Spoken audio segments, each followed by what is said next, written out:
Maxwell Thorne never considered himself a suspicious man. 15 years working for naval intelligence had taught him to trust his instincts. But with Bianca, his wife of 9 years, he always believed he could let his guard down. Their home in Colorado's mountain country had been their sanctuary since his retirement 3 years ago, a place where he could finally shed the hypervigilance that had defined his career. At 42, Max ran a successful private security consulting firm, leveraging his military connections and expertise. It afforded them a comfortable life. Their custom timber home overlooking the mountains, Lucas's private school tuition, and Bianca's art studio, where she created sculptures that had begun attracting attention from upscale galleries. The first hairline fractures in their marriage appeared 8 months ago, when Bianca began working with Preston Davenport, a wealthy art dealer who had discovered her at a local exhibition. Preston owned Sterling Gallery, the most prestigious art space in St. Louis. He was 55, divorced 3 times, with a cultivated charm that opened doors throughout the art world. "He believes I could have installations in New York by next year," Bianca had told him, eyes bright with excitement as she returned from yet another late meeting. Her auburn hair caught the kitchen light as she moved around, too energized to sit still. "Can you imagine? Me in Manhattan?" Max had smiled and embraced her. "You've always deserved recognition," he said, meaning it. Her talent had never been in question. But as weeks stretched into months, the late nights grew more frequent. Texts from Preston arrived at odd hours. Bianca began changing her passwords. Small lies accumulated. Dinner with a client that never appeared on the gallery's schedule. Workshops that could not be verified. Max had tried talking to her twice. The first conversation ended with reassurances that felt hollow. The second devolved into Bianca accusing him of suffocating her newfound independence. "You've had your career," she snapped. "This is finally my time." He backed off, not wanting to be the husband who stifled his wife's success. But the intelligence officer in him could not ignore the warning signs. The new clothes, the subtle change in her perfume, the way she angled her phone away when messages arrived. Tonight, Lucas was having dinner at a friend's house, and Max sat alone at their dining table, nursing a glass of bourbon when his phone buzzed. A text from Bianca. "Preston thinks we should celebrate the Aspen Commission. He suggested a hike tomorrow at Eagle's Precipice. Says the view inspires him. Could you and Lucas join? Would mean a lot to have you both there." Eagle's Precipice was one of the more challenging trails in the area, with spectacular views but treacherous drop-offs. Not typically where one would bring a 7-year-old. Max felt something cold settle in his stomach. He typed back, "Sounds nice. What time?" Her response came quickly, 10 a.m. "Bring your camera. The views are stunning." After 15 years of reading people in high-stakes situations, Max recognized when something was profoundly wrong. He poured another finger of bourbon and began mentally cataloging everything he knew about Preston Davenport. Later that night, after Bianca had gone to bed, Max checked on Lucas. The boy was sleeping with his favorite dinosaur tucked under one arm, his tablet glowing softly on the nightstand. Max moved to turn it off when he noticed it was open to Bianca's email. She must have logged in while showing Lucas something and forgotten to sign out. There, at the top of her inbox, was a message from Preston with the subject line, "Confirmation. Zurich accounts ready." Max's blood ran cold. With careful precision, he took screenshots, sent them to his own secure email, then restored the tablet exactly as he found it. He did not sleep that night. Eagle's Precipice lived up to its name. A winding trail climbed through dense pine forest before opening onto granite outcroppings with dizzying views of the valley below. The autumn air carried a crisp bite, leaves crunching beneath their hiking boots as they ascended. Preston had arrived in an ostentatious Range Rover, dressed in hiking gear that looked fresh from the store. He greeted Max with practiced warmth, clapping him on the shoulder like an old friend. "So glad you could join us, Max. And this must be the young man Bianca talks about constantly." He crouched to Lucas's level. "I hear you quite the artist yourself." Lucas, shy around strangers, pressed closer to Max's side. I just like dinosaurs, he mumbled. A man of specific interests. I respect that, Preston said, standing. Bianca seemed tense, her smile too bright as she fussed with her backpack. I packed lunch for everyone. We can eat at the summit. The first hour of the hike passed with forced conversation about art markets and gallery openings. Max noted how Preston stayed close to Bianca, their hands occasionally brushing.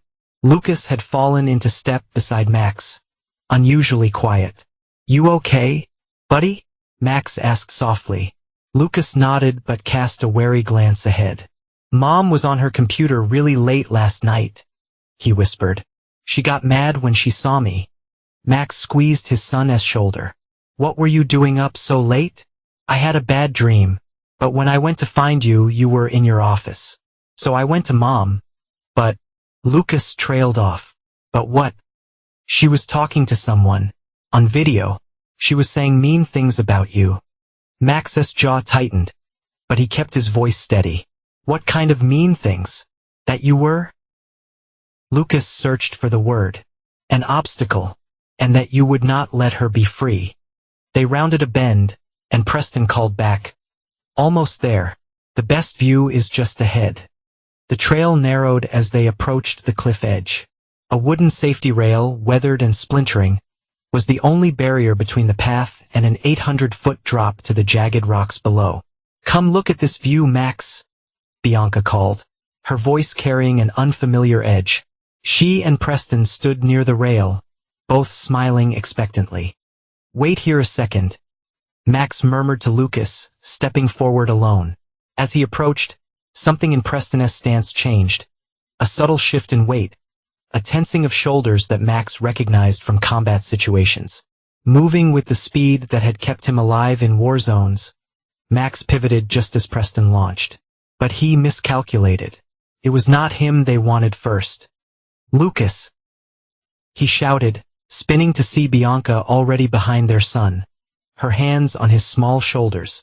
What happened next occurred in fragments of horrifying clarity. Bianca's push, Lucas's scream, Max's desperate lunge toward his son, Preston's tackle from behind, the railing splintering, the sickening sensation of freefall. Max twisted in the air, pulling Lucas against his chest, trying to position his body to take the brunt of the impact. They crashed through pine branches, the wood snapping and tearing at their clothes and skin before they slammed onto a narrow rock shelf 30 feet below the main cliff edge. The impact knocked the breath from Max's lungs. Sharp pain lanced through his left leg and ribs. Lucas lay motionless on top of him. Lucas! He gasped, panic surging. Lucas! The boy stirred with a whimper. Blood trickled from a cut on his forehead, but his eyes fluttered open. Dad? He whispered, then louder, Dad! Shoo! Max pressed a finger to his lips, pulling Lucas close. Above them, voices carried in the clear mountain air. Can you see them? Bianca's voice, strained with something that was not quite concern. No, Preston replied. The drop is over 800 feet to the bottom. No one could survive that. We need to call it in now. Are you sure? Bianca asked. Trust me, Preston said firmly. I've arranged accidents before. They re-gone. Make the call. Remember, you re-distraught. You watched your husband and son fall when the railing gave way. You tried to grab them, but could not reach. Understand? Yes. Bianca's voice steadied. I understand. Lucas trembled against Max's chest, tears streaming silently down his face. Mom tried to. He could not finish. I know, Max whispered, rage and pain competing for dominance. But listen to me very carefully, Lucas. We need to stay absolutely quiet until they re-gone. Can you be brave for me? Lucas nodded, his small face hardening with a resolve no 7-year-old should have to muster. They lay still as death while Bianca's theatrical wails echoed down the cliffside. Her performance for the 911 operator was convincing. A grieving wife and mother shattered by unimaginable tragedy. Only when the voices faded did Max dare to move, biting back a groan as he examined his injuries. His left leg was broken, and at least 2 ribs were cracked. Lucas had fared better, protected by Max's body, but was badly bruised with possibly a mild concussion. "Dad?" Lucas whispered as Max tore strips from his shirt to bind his leg. "I need to tell you something important. Last night, on Mom's computer, I saw pictures of passports. They had her picture but different names. And there were pictures of other people, too, in a folder called Chimera. Mom said that was the name of her new art project, but it did not look like art." Max stared at his son, pieces clicking into terrible alignment. Chimera. He knew that name from his intelligence days. A shadow organization suspected of everything from art forgery to targeted killings disguised as accidents. "There's something else," Lucas continued, his voice small. "I saw a list. It had your name on it. And next to it, it said, eliminate before extraction." Max pulled his son close, his mind racing through survival scenarios. They were presumed dead, which gave them their only advantage. But they were injured on a remote cliff with no supplies. And the woman he shared his life with for 9 years had just tried to murder them. "Listen to me, Lucas," he said, looking into his son's eyes. "From this moment on, Max and Lucas Thorne are dead. At least until we figure out what we're dealing with. Can you understand that?" Lucas nodded solemnly. "Like going undercover?" "Exactly like that," Max confirmed, forcing confidence into his voice despite the pain radiating through his body. "And our first mission is to get off this mountain. Then we hunt." 3 days later, Dr. Howard Campbell finished stitching the gash on Max's forehead in the back room of his veterinary clinic. "You want to tell me why I'm patching up a dead man and his son?" Howard asked, snipping the surgical thread. His weathered face remained neutral, but concern showed in his eyes. He and Max had served 2 tours together in Afghanistan before Howard had retrained as a veterinarian. "The less you know, the better," Max replied, testing the makeshift splint on his leg. The break was not as bad as he feared, a stable fracture that would not require surgery if he was careful. Howard glanced at Lucas, who was sleeping on a dog bed in the corner wrapped in clean blankets. "That boy's been through hell." Max Thorne's talking about the tragic accident at Eagle's precipice. "Search and rescue spent 2 days looking for your bodies. And they would not find them," Max said grimly. Howard exhaled slowly. "My cabin on Somel Creek is empty. No one knows I own it. As for IDs," he hesitated. "There's a woman in St. Louis. Former military intelligence like you, specializes in helping people disappear. Goes by Finch. Can you contact her?" "I can," Max replied. "But Max, whatever you re-involved in," he started, but Max cut in, his voice flat. "They reconnected to Chimera." Howard's face drained of color. "Christ, that's a name I have not heard since Kandahar." "You've encountered them?" "Not directly. But there were rumors, operations gone wrong, intelligence leaks that got our people killed. Always whispers about Chimera." Howard ran a hand through his thinning hair. "What's your play here?" Max's eyes hardened. "First, we become ghosts.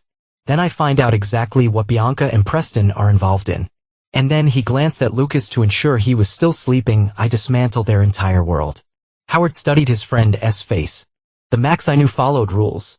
Headlines he would not cross. That Max died at the bottom of a cliff. He touched the bandage on his forehead. "I need a phone. Untraceable." Howard pulled an old flip phone from his desk drawer. "Burner. Cash purchased. No connection to me." He hesitated. "The funeral's tomorrow. Closed caskets, of course. Who's handling arrangements?" "Your wife. She's playing the grieving widow perfectly. The art dealer has not left her side." Howard's disgust was evident. Local papers calling it a tragic accident. Faulty safety railing that the park's department should have replaced years ago. Max absorbed this with cold calculation. "I need to see the news coverage."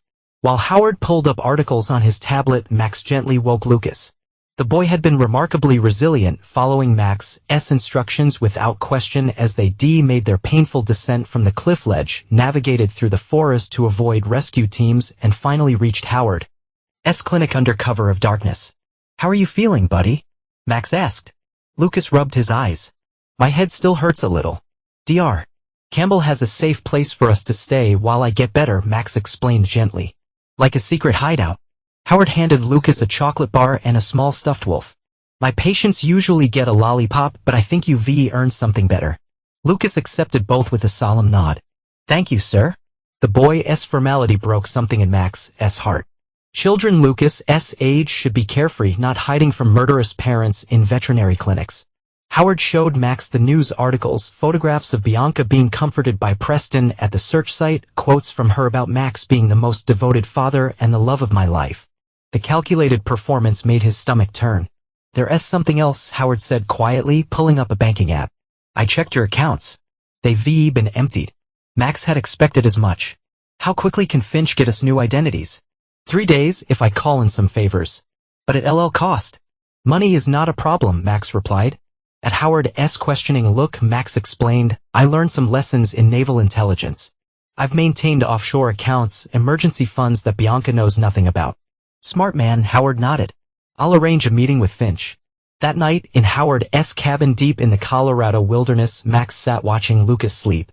The boy's face was finally peaceful after days of fear. On the rough wooden table before him lay the burner phone, a notebook filled with his cramped handwriting, and Howard's laptop connected to a secure VPN. Max had spent hours researching Preston Davenport, digging beyond the polished public profile. The art dealer had a carefully constructed past, but Max found inconsistencies, periods where Preston seemed to vanish, business connections that dissolved mysteriously, former associates who had died in accidents. More disturbing were the patterns he found when searching for Chimera. Nothing direct. The organization was too careful for that. But analyzing Art World News revealed suspicious parallels between Preston's career trajectory and a series of high-profile forgery scandals, thefts from private collections, and the occasional unexplained death of a rival dealer or collector. Bianca's involvement was harder to determine. Had she been recruited by Preston? Was she with Chimera before they even met? Had their entire marriage been a long-term operation? The thought made his hands shake with rage. 9 years. A child together. All while she waited for the right moment to eliminate him. Max closed the laptop and moved to the window, looking out at the moonlit forest. In 3 days, they would have new identities. Within a week, they could be anywhere in the world. But running was not in Max's nature. Not when Lucas had nearly died. Not when the woman who had shared his bed had watched him fall with cold calculation. His phone buzzed with a text from Howard. Finch confirmed. Meeting tomorrow, 11 p.m. Max sent a brief acknowledgement, then turned back to his son. In the soft lamplight, he could see both Bianca and himself in Lucas's features. The thought that should have brought comfort now twisted like a knife. "I promise you," he whispered to his sleeping child, "they will pay for what they've done. And we will never look back." 3 months after their deaths, Max, now living as Daniel Foster, sat in a nondescript sedan outside Sterling Gallery in Denver. His hair was dyed gray at the temples, his formerly clean-shaven face now sporting a well-trimmed beard. Tinted glasses and subtle makeup altered the angles of his face just enough to pass casual scrutiny. Beside him, Finch reviewed the intelligence they gathered. Amelia Finch was a compact woman in her 50s with steel-gray hair and eyes that missed nothing.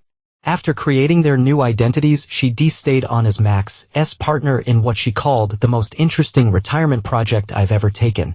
Preston's pattern is consistent, she noted, scrolling through surveillance photos on her tablet. Monthly trips to Switzerland. Always stays at the same hotel in Zurich. Always meets with the same 3 people. She tapped an image of Preston entering a private room at an upscale restaurant, accompanied by a striking blonde woman. Katerina Volkov, former KGB, now freelance. Specializes in acquiring items that are not for sale. A thief, Max translated. An exceptionally good one, Finch corrected. Never caught. Never even suspected. The other 2 are Werner Schmidt, a forger who specializes in authentication documents, and Thomas Reed, who handles logistics, which is a nice way of saying he makes people and problems disappear. Max studied the photos with cold detachment. And Bianca? Finch hesitated. She's still playing grieving widow in public, but the performance is winding down. She's been seen more frequently at the gallery. Started wearing color again.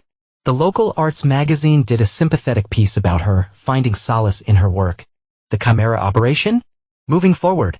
Based on the communications we've intercepted, they're replanning something major. An acquisition event scheduled for next month. Details are sparse, but whatever it is, it's significant enough that Katerina flew in from Europe 3 times in the past 2 weeks. Max checked his watch. Lucas will be finishing school soon. I need to pick him up.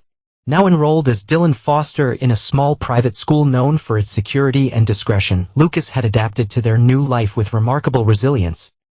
The school catered to the children of wealthy, privacy-conscious parents and asked no questions when Daniel Foster, a successful cybersecurity consultant and widower, enrolled his son mid-year with generous donations. Max, Finch said quietly, using his real name in the privacy of their car.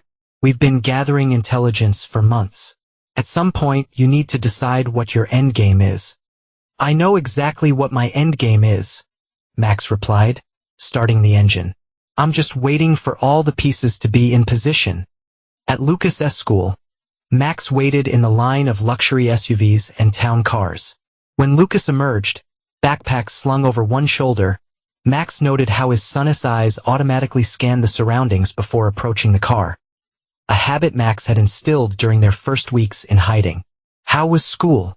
Max asked as Lucas buckled his seatbelt. Good. We dissected owl pellets in science, Lucas replied. At 7, almost 8 now, he had developed a fascination with forensics that both concerned and impressed Max. Find anything interesting? 3 different types of rodent bones. Ms. Peterson said, I have a good eye for detail. Lucas hesitated. Dad, Ryan invited me to his birthday party next weekend. Can I go?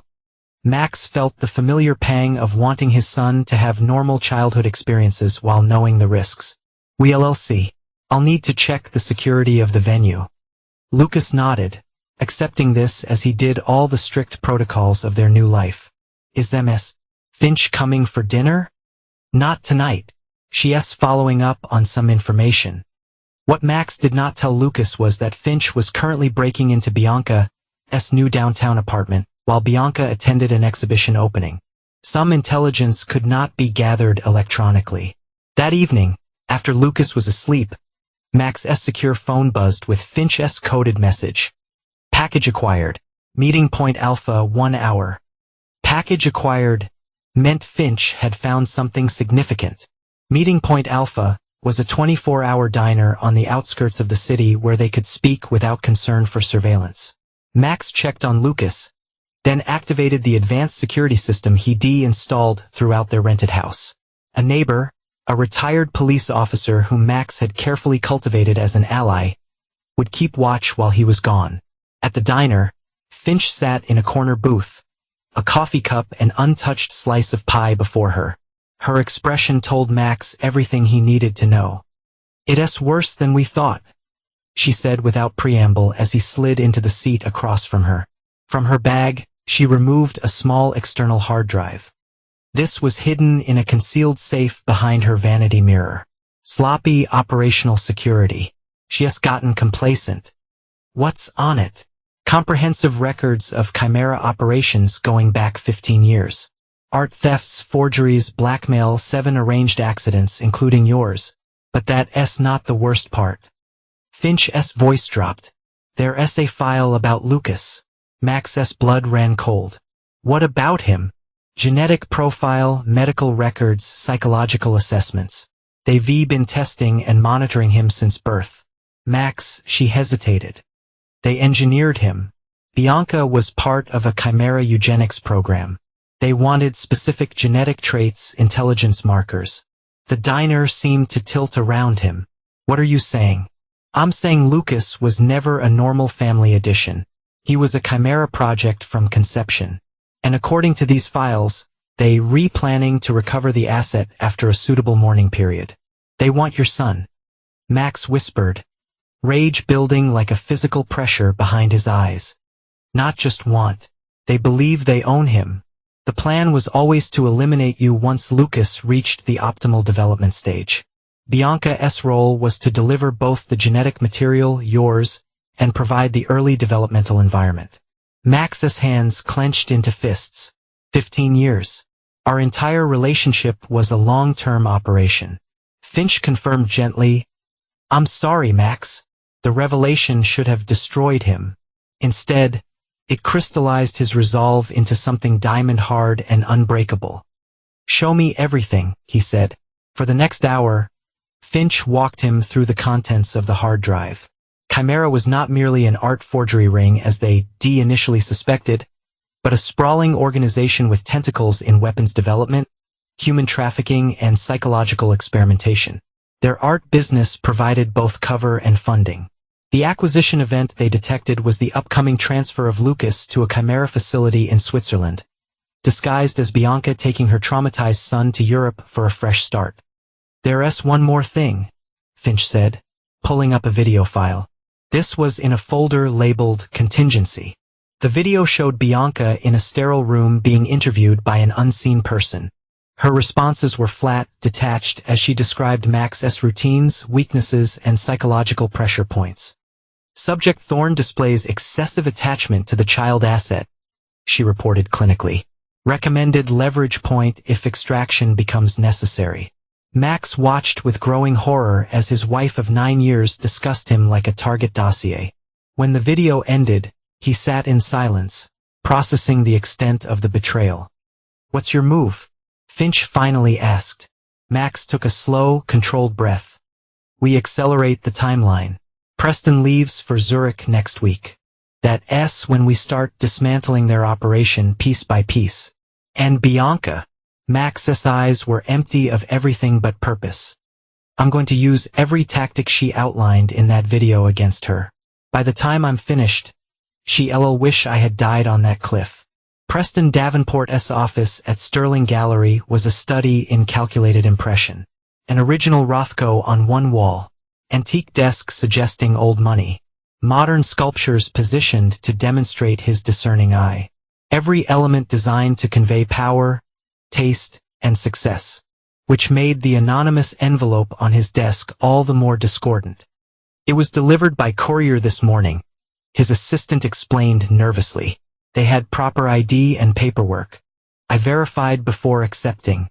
Preston dismissed her with a wave, waiting until the door closed before examining the envelope. No return address. His name printed in standard font. Inside was a single photograph. Preston meeting with Werner Schmidt 6 months ago in Zurich. Coincidence, perhaps. A random surveillance photo. But attached to the back was a handwritten note. "I know about Lucas. This is your only warning." Preston's carefully maintained composure slipped. He snatched his phone and dialed Bianca. "We have a problem," he said without greeting when she answered. "Someone knows." "Knows what?" Bianca's voice was sharp with irritation. "I'm in the middle of a showing, Preston. About Lucas. About the plan. Someone sent me a warning." A pause. "I'll be there in 20 minutes. Do not call anyone else." When Bianca arrived, Preston had already swept his office for bugs and checked the gallery's security system. The photograph and note lay on his desk where he left them. Bianca picked up the photo, her face betraying nothing. "This is from the Bergman meeting."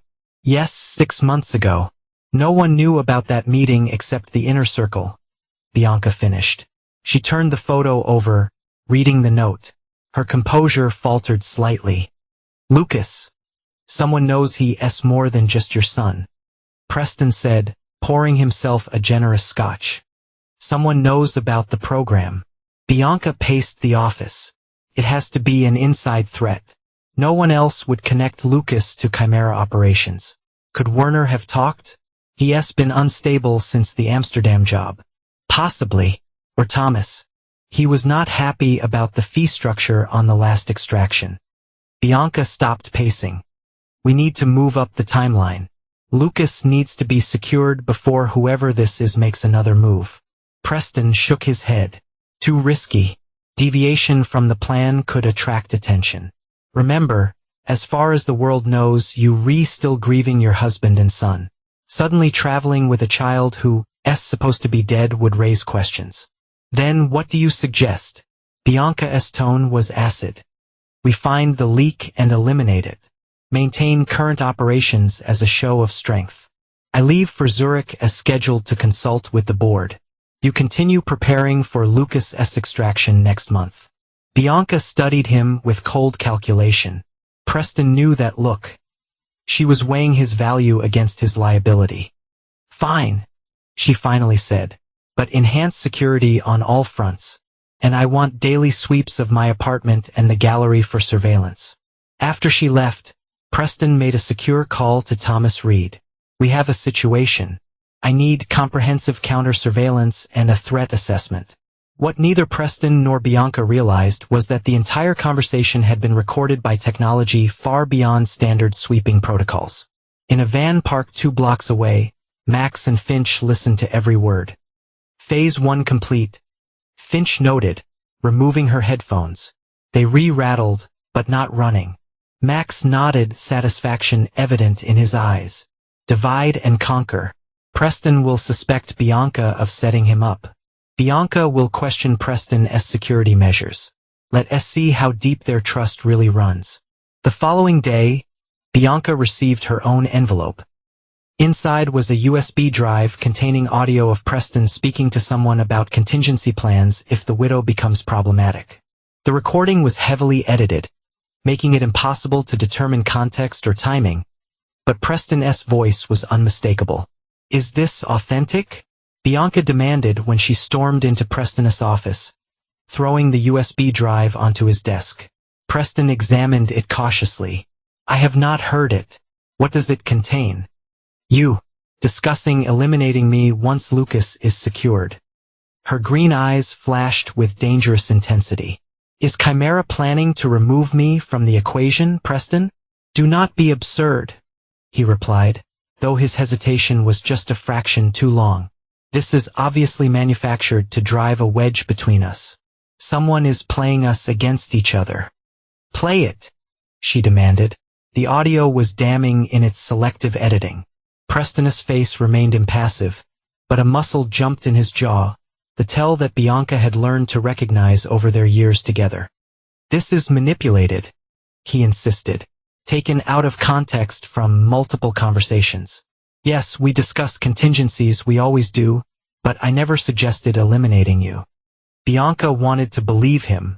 Their partnership had been profitable and efficient, but doubt had been planted, and in their world, doubt was often the difference between survival and a convenient accident.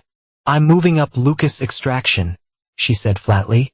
"With or without board approval." "That would be a serious mistake," Preston warned. "We do not know what we're dealing with yet. Rushing could expose the entire operation." "I'm not losing my son," Bianca hissed. "Or have you forgotten he carries my genetic material too?" Preston's laugh was cold. "Your maternal instinct is touching, Bianca, especially considering you were perfectly willing to watch him fall to his death 3 months ago." The slap echoed in the office. Preston touched his reddening cheek, eyes narrowing. "You re-emotional, making mistakes. This is exactly what our opponent wants." Bianca stepped back, visibly composing herself. "Find a leak, Preston, before I start to believe it you." As their carefully constructed trust began fracturing, Max implemented Phase 2. Using the detailed information from Bianca's South hard drive, he systematically targeted Chimera's operational security. An anonymous tip to Interpol about Werner Schmidt's latest forgery project. A coincidental customs inspection of Thomas Reed's luggage that discovered unregistered surveillance equipment. A strategic conversation with a gallery owner competing with Sterling, dropping just enough information about Preston's authentication processes to raise questions about a recent major sale. Small disruptions individually, but collectively, they created an atmosphere of paranoia and suspicion. Preston's trip to Zurich was extended as he dealt with the fallout. Bianca began sleeping in different locations, never the same place 2 nights in a row. 2 weeks into the operation, Finch presented Max with an unexpected development. "Katerina Volkov has arrived in Denver," she reported, showing him surveillance photos of the blonde woman checking into a boutique hotel, 3 weeks ahead of schedule, and she brought muscle. The photos showed 2 hard-looking men flanking her. "They re-accelerating," Max concluded, Preston's losing control of the situation. "What's our counter?" Max considered the chessboard he deconstructed. "It's time I introduced myself to Katerina. She's the weakest link in their operational structure. A contractor, not Chimera leadership. That's extremely high risk," Finch cautioned. "If she identifies you, she will not." Max cut in. "But she will be very interested in what I have to offer." The following evening, Katerina Volkov returned to her hotel room to find Max sitting calmly in the armchair by the window, her security detail nowhere to be seen. "Your men are fine," Max said before she could react. "Just temporarily indisposed. Please sit down, Ms. Volkov. I have a business proposition that will interest you." Katerina assessed him with professional detachment. "You have 30 seconds before I trigger the emergency protocol." Max smiled. "I'm the husband Bianca Thorne thought she killed, and I have access to the complete Chimera operational files, including the leverage they maintain on you regarding the Moscow Museum job in 2016. Katerina's composure did not waver, but she slowly lowered herself onto the edge of the bed. "Maxwell Thorne is dead." "Evidently not." He placed a tablet on the coffee table between them, displaying satellite images of a remote compound. "This is the Chimera facility where they planning to take my son. The facility where they currently holding your sister, Irina." That landed. A flash of shock crossed Katerina's face before she controlled it. "You bluffing. Irina died in a boating accident 5 years ago. That's what Chimera wanted you to believe. They've been using her as leverage to ensure your cooperation." Max swiped to show surveillance footage of a woman who resembled Katerina being escorted through a sterile hallway. "This was taken 3 weeks ago." Katerina's fingers twitched toward her concealed weapon. "I would not," Max advised calmly. "I'm offering you something Preston and Bianca never will. The truth and a chance to save your sister." "What do you want?" "Information. Specifically, details of Lucas's extraction plan." Katerina laughed bitterly. "If I betray Chimera, I'm dead. If you do not help me," Max countered, "I release evidence connecting you to 11 high-profile thefts across 3 continents, and Irina remains their prisoner." A tense silence stretched between them. "How do I know my sister is really alive?" Katerina finally asked. Max produced a burner phone. "Call this number. You can speak to her for 2 minutes." The conversation that followed was brief, emotional, and conducted in rapid Russian. When Katerina disconnected, her icy composure had cracked. "What exactly do you want to know?" she asked. "Everything," Max replied, "starting with who really runs Chimera." Katerina Volkov's information proved invaluable. Chimera was not merely an art forgery and theft ring. It was a multi-generational operation specializing in creating assets with specific genetic traits. Lucas had been just one of several children bred for intelligence, physical resilience, and psychological adaptability. The genetic program started in the 1980s, Finch explained as she and Max reviewed Katerina's intelligence in their secure workspace. Soviet-era research continued under private funding. They identify candidates with desirable genetic markers, pair them through arranged relationships, and monitor the offspring. "I was selected because of my intelligence profile and military background," Max said flatly. "Bianca was already a Chimera operative assigned to recruit me." "Yes, but there's more." Finch hesitated. According to Katerina, Bianca was not just following orders. She designed the operation. She's not mid-level management. She's on the board. She specifically selected you as her target. The revelation hit Max with physical force. It was not just their marriage that had been a lie. It was the calculated culmination of Bianca's life's work, and Preston, her subordinate. Technically, though they maintained the fiction of him being in charge for operational security, the gallery provided perfect cover for their real business. Max absorbed this, recalibrating his understanding of his enemy and Lucas's extraction plan, which was scheduled for next week. Earlier than they had thought, Bianca had arranged a private flight to Switzerland, officially for art acquisition. Lucas would be sedated and transported in a specially designed cargo container. Once in Europe, he'd be taken to the research facility Katerina had identified. "We need to move now," Max decided. "Is Katerina cooperating?" "Fully. The evidence you provided about her sister was compelling. She's agreed to feed Bianca and Preston false information while providing us with real-time intelligence." Max studied the facility schematics Katerina had provided. "We need to contact Howard. His military connections will be essential for the next phase." While Finch made the arrangements, Max spent the evening with Lucas.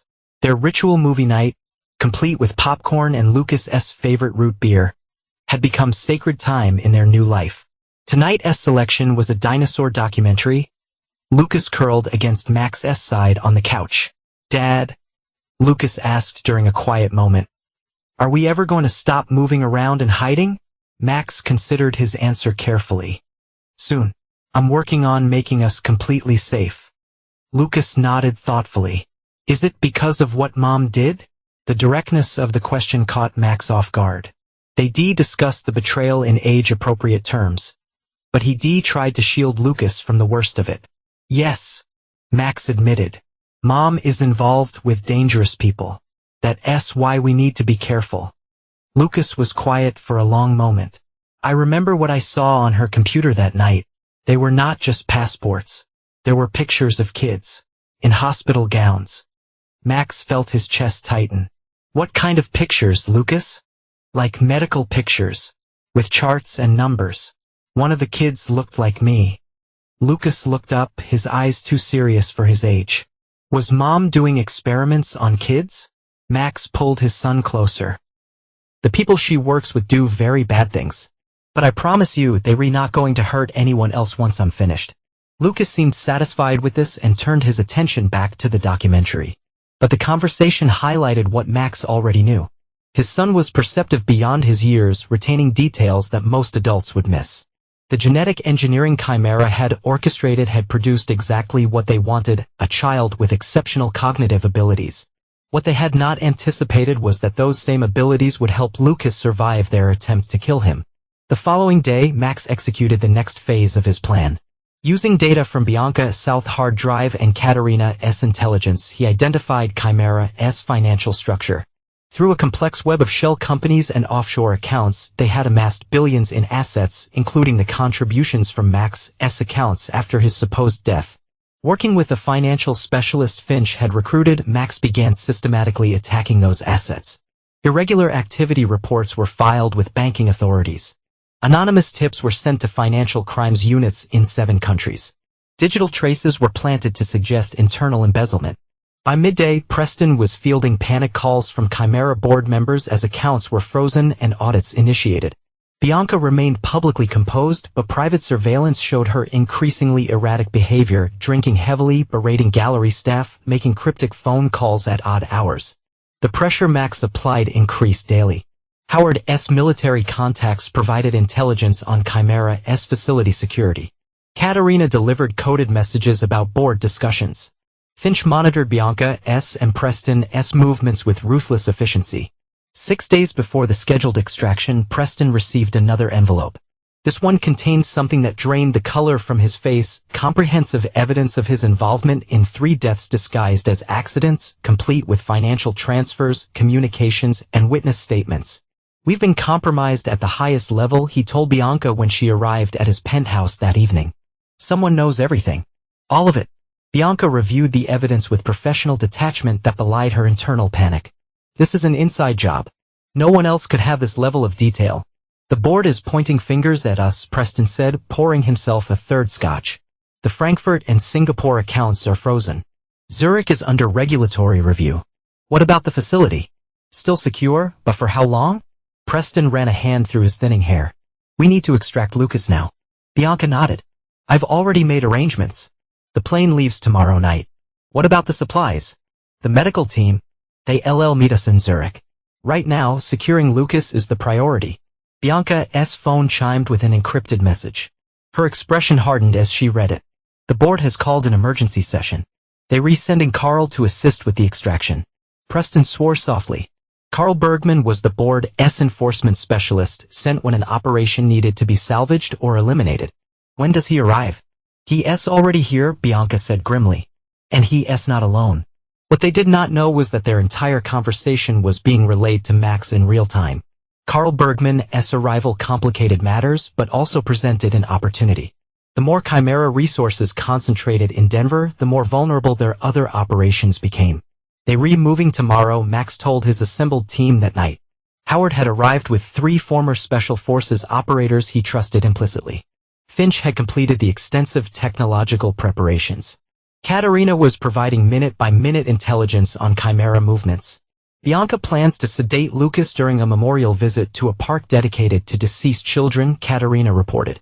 The transport will be disguised as medical evacuation, a child having a seizure. The plane is scheduled for midnight departure. Max nodded, his expression betraying nothing of the cold rage that fueled him. Then we implement the final phase tonight. Everyone knows their roles. The team confirmed their readiness. The operation Max had designed was precisely calibrated, simultaneously targeting Chimera's finances, security, and leadership structure. There would be no second chances. Remember, Max said as they prepared to deploy, Bianca impressed in our mind. No matter what happens, they do not leave Denver alive. The first sign that something had gone catastrophically wrong came at 3:17 a.m. when the secure line connecting Chimera's Denver operation to their European headquarters went silent. The sophisticated communication system designed to withstand everything from power outages to targeted cyber attacks simply disappeared from the network. At 3:22 a.m., the backup system failed to activate. At 3:46 a.m., Preston Davenport was jolted awake by his security alarm. The system indicated multiple perimeter breaches at his penthouse. All access points simultaneously compromised. By the time his security team responded, the intruders had vanished, leaving behind only an envelope on his pillow containing a single playing card, the King of Spades with a red X drawn across it. The traditional executioner's card. Lock down everything, Preston ordered his head of security. And give me Bianca. But Bianca was not answering. At her apartment, a similar scene had unfolded. Security breaches, no intruders found, and a Queen of Spades left on her dresser mirror. When Carl Bergman received his Jack of Spades at the hotel where Chimera had installed him, the message became unmistakable. Someone was systematically targeting their leadership and they knew exactly where to find them. By dawn, Chimera was in chaos. Their secure servers had been breached, sensitive files deleted or corrupted. Financial accounts that had survived the initial attack were now completely inaccessible. Operatives reported surveillance detection. Safe houses compromised. It's him, Bianca said when she, Preston, and Carl finally convened in Sterling Gallery's secure room. It has to be. That's impossible, Preston insisted. We confirmed the bodies were never recovered, but the fall was survivable with the right training and equipment. Carl interrupted, his German accent thickening with stress. Maxwell Thorne was naval intelligence. Such men are difficult to kill. Then why wait 3 months? Preston demanded. Why not come after us immediately? Because he's not just trying to kill us, Bianca realized, cold dread settling in her stomach. He's dismantling Chimera. Systematically. This is a coordinated operation targeting our entire infrastructure. Carl nodded grimly. The board has gone dark. Our European operations are under attack. This is not the work of one man. This is a team. Focus on what matters, Bianca snapped. We move Lucas today. Now, whatever it takes. The original plan is compromised, Carl pointed out. If Thorne is alive, he'll be watching for exactly that move. Then we create a diversion, Preston suggested. Something significant enough to draw his attention while we extract the boy. Bianca considered this. The gallery opening tonight. Over 300 guests, including the governor. High security media presence. A very public target, Carl agreed. It would force him to either abandon his pursuit of the boy or risk exposure. I'll accelerate the extraction plan, Bianca decided. Carl, you'll coordinate security at the gallery. Preston, prepare the alternative transportation route we discussed. None of them noticed the nearly invisible device attached beneath the conference table, transmitting every word to Max's team. They re-splitting up, Finch noted as they listened to the Chimera leadership's planning. Exactly as you predicted. Max nodded, studying the gallery blueprints before him. They think they re-setting a trap, but they re-walking into ours. Bianca will handle Lucas's extraction personally. She does not trust anyone else with him. What about Carl Bergman? He's tough. Dangerous. He's also predictable. He'll establish defense perimeters, focus on exterior threats. He will not be looking for what's already inside. Max turned to Howard. Are your people in position? Howard nodded. 2 on gallery staff, 1 on catering. They'll access the secure room during the pre-event confusion. Max checked his watch. 10 hours until the gallery opening. 10 hours to finalize the most important operation of his life. Let us end this, he said quietly. The Sterling Gallery glittered with Denver's elite that evening. The exhibition, Rebirth, Finding Light After Loss, featured Bianca's new sculptures created in the months following her tragic loss. Art critics praised the raw emotion in the pieces. Wealthy patrons competed to purchase them. No one noticed the catering staff moving efficiently through the crowd. No one questioned when a maintenance worker briefly accessed the electrical room. No one paid attention to the new security guard stationed near the rear entrance. Bianca moved through the gallery with practiced grace, accepting condolences and compliments with equal composure. Only someone who knew her intimately would notice the tension in her shoulders. The way her eyes constantly scanned the room spoke volumes. Preston stayed close to the gallery's secure room, ostensibly managing the event but actually coordinating with Carl Bergman, who monitored security from a command center established in Preston's office. At 8:47 p.m., Bianca received a text from the extraction team, package secured en route to delivery point. Relief washed through her. They had Lucas. In less than 3 hours, they would be airborne, leaving this disaster behind. She moved toward Preston to share the news when the gallery lights flickered once, twice, then stabilized. A silent signal. Something had gone wrong. Preston's face confirmed it as he approached, tension evident in every line of his body. "We've lost contact with the extraction team," he murmured, guiding her toward a quiet corner. Last transmission indicated they had secured the target, but now nothing. "What about the transport team?" "Also dark. Carl is trying to re-establish communication." Fear gripped Bianca for the first time in years, not for herself, but for the project, for Lucas, the culmination of her life's work. Losing him was unacceptable. "I'm going to the rendezvous point myself," she decided. "That's exactly what he wants," Preston warned. "To draw you out. I do not care. Lucas is too valuable to risk." As Bianca moved toward the exit, the gallery's sound system emitted a sharp feedback whine. Then, replacing the ambient music, a single voice filled the space, a voice Bianca had believed she would never hear again. "Good evening, ladies and gentlemen," Max's voice announced calmly.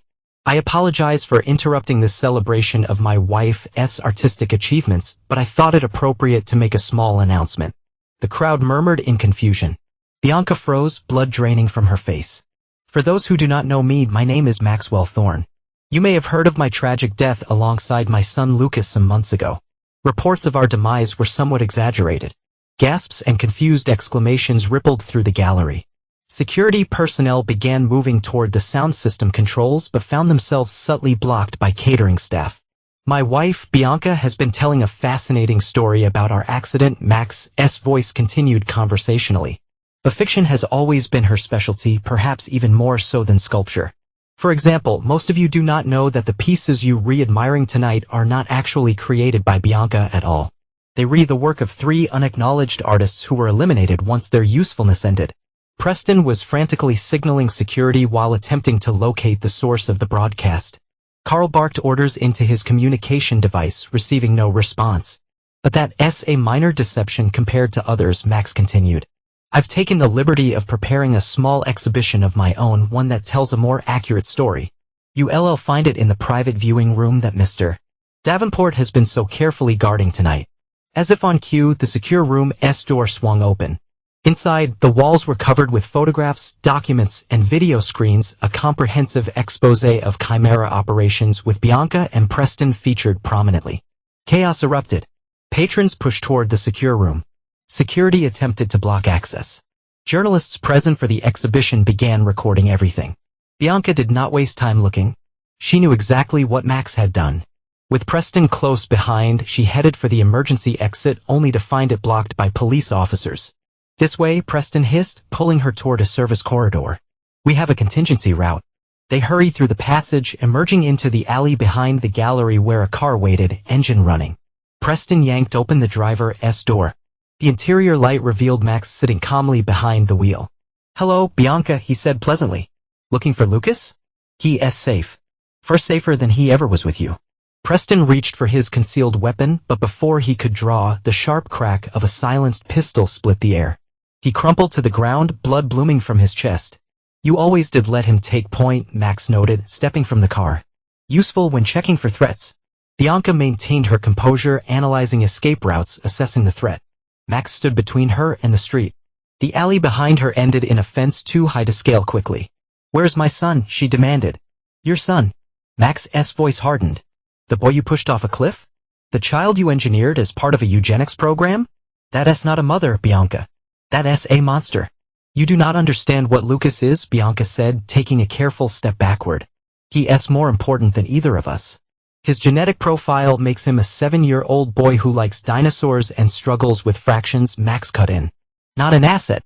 Not an experiment. A child. You've destroyed decades of work, Bianca said, anger finally breaking through her controlled facade. Generations of planning.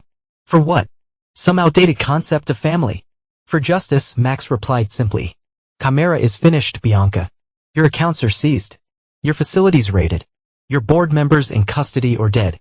Carl Bergman is currently bleeding out in Preston's office. The extraction team never had Lucas. They've been in custody for hours. Bianca's mind raced, recalculating, looking for leverage. You will not kill me, Max. Not in cold blood. It's not who you are. You rewrite, Max agreed, surprising her. The Max you married would not. But he died on that cliff. The man standing before you now is someone else entirely. Someone you created when you tried to murder our son. He raised his weapon unhurriedly. Bianca, recognizing the resolve in his eyes, made a desperate lunge toward him, hoping to disarm him before he could fire. 3 shots echoed in the alley. Bianca stumbled, looked down at the spreading crimson stains on her silk blouse, then back at Max with genuine surprise. I loved you, she whispered, blood bubbling at her lips. In your way, Max replied without emotion. I know. That's the tragedy of it. As sirens wailed in the distance, Max watched the light fade from the eyes of the woman he'd once built a life with. No satisfaction came with her death. Only the grim certainty that Lucas would now be safe. Finch appeared at the mouth of the alley. Police are securing the gallery. Howard has the evidence packages ready for the FBI. We need to move. Max nodded, taking one last look at the bodies of the people who had orchestrated his family's destruction. Then he turned and walked away without looking back. 1 month after the Sterling Gallery incident, Denver was still buzzing with the scandal. News outlets dubbed it the Chimera Conspiracy, the exposure of an international criminal organization operating under the cover of the art world. The FBI, Interpol, and agencies from 7 countries conducted raids on Chimera facilities, discovering horrors that shocked even seasoned investigators.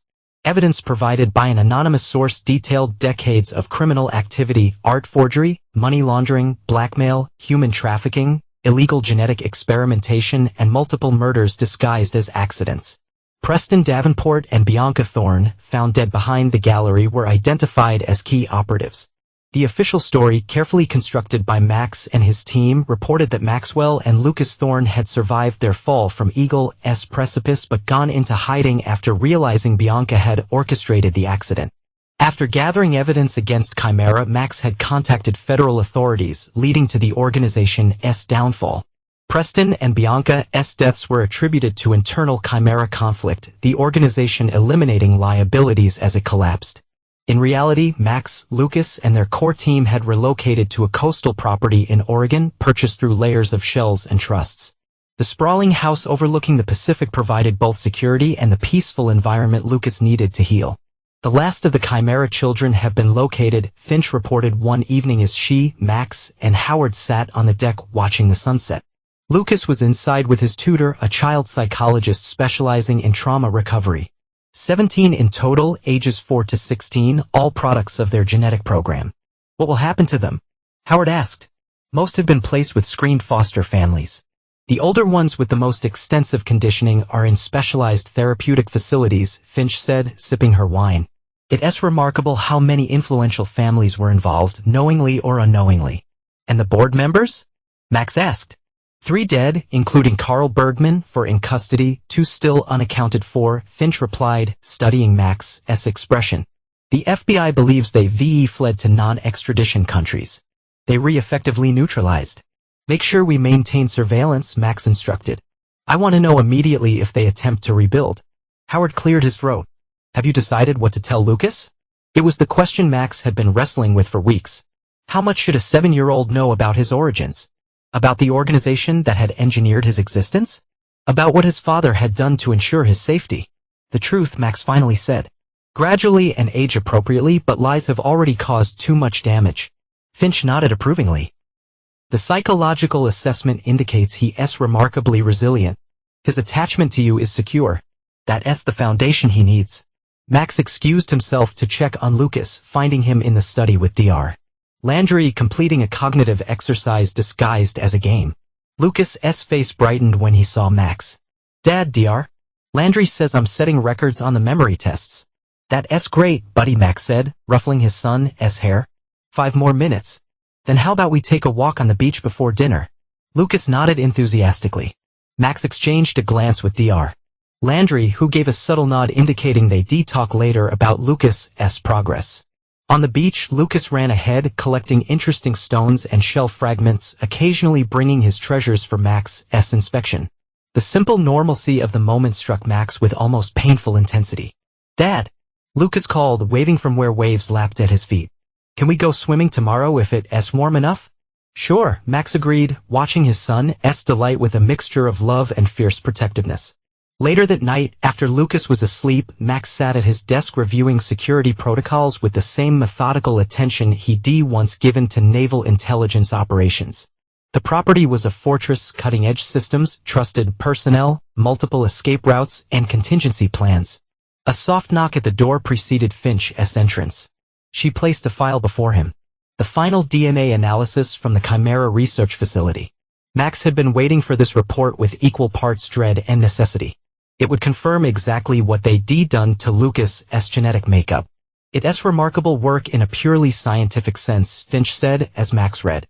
"They enhance cognitive processing, immune response, cellular regeneration." But there were trade-offs they either did not anticipate or did not care about. Max looked up sharply. "What kind of trade-offs?" "Potential issues down the road. Nothing immediate, but the accelerated neural development could have long-term consequences. Dr. Landry's monitoring program will be essential." Max closed the file, struggling to contain his rage at what had been done to his son without consent, the manipulation of his very essence before he'd even been conceived. "We'll manage whatever comes," he said with quiet determination. "Lucas will have every resource, every support he needs." Finch studied him with perceptive eyes. "You've given up the idea of returning to your old life, have not you?" Maxwell Thorne made his public statement, provided his evidence, and has retired to raise his son in privacy, Max confirmed. "Daniel Foster will continue the security consulting business from here. And the team. Howard's staying through the summer. You re-welcome as long as you want." Max managed a small smile. "Though I imagine the retirement project will eventually grow dull for someone with your talents." Finch shrugged. "There's still work to be done. 2 board members unaccounted for. Associated operations that escaped the initial purge. I find I'm rather invested in seeing this through to the end." Max nodded gratefully. They formed a family of sorts, bound by shared purpose and the fierce protection of a child who'd been treated as an experiment rather than a person.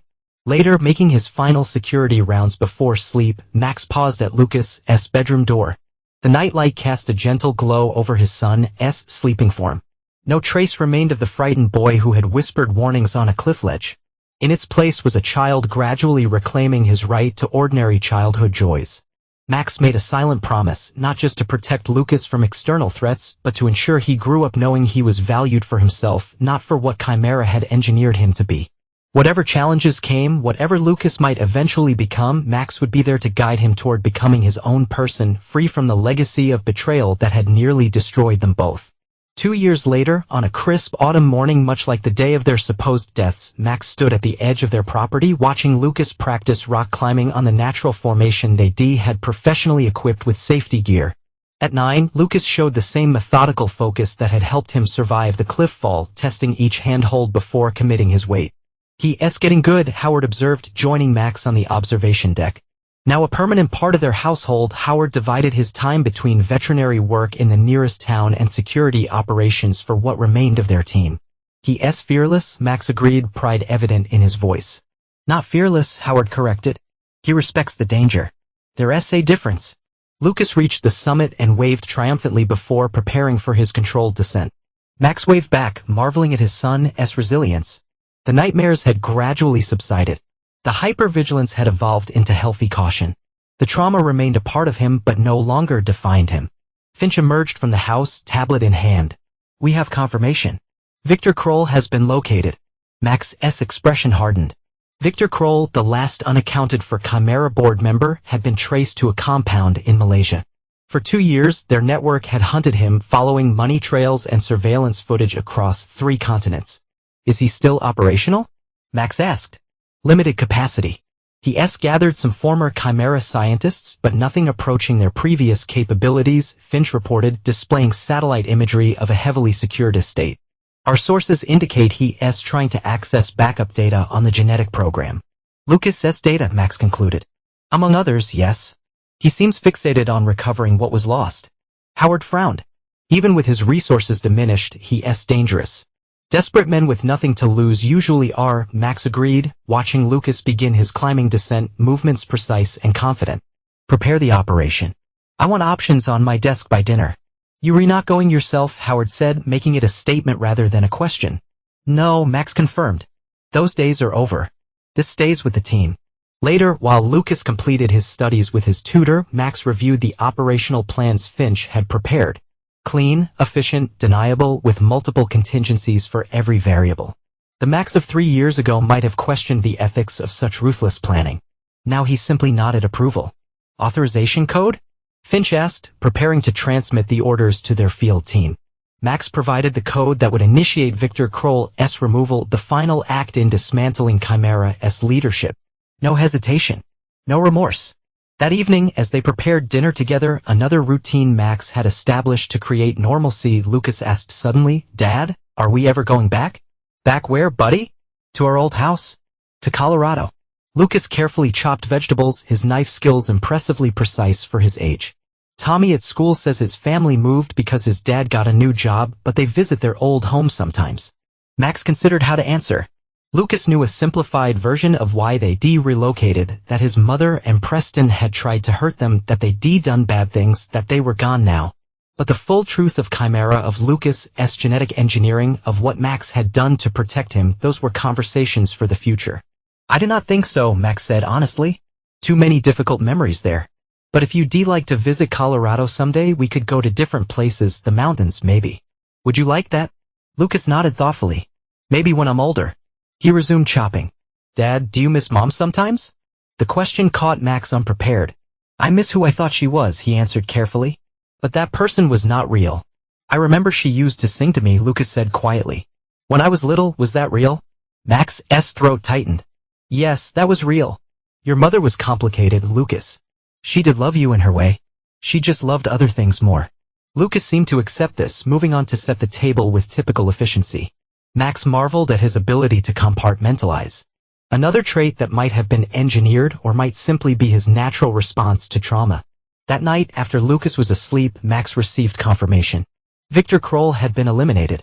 All known data relating to Chimera's genetic program had been secured and was being transported to their secure facility for analysis and destruction.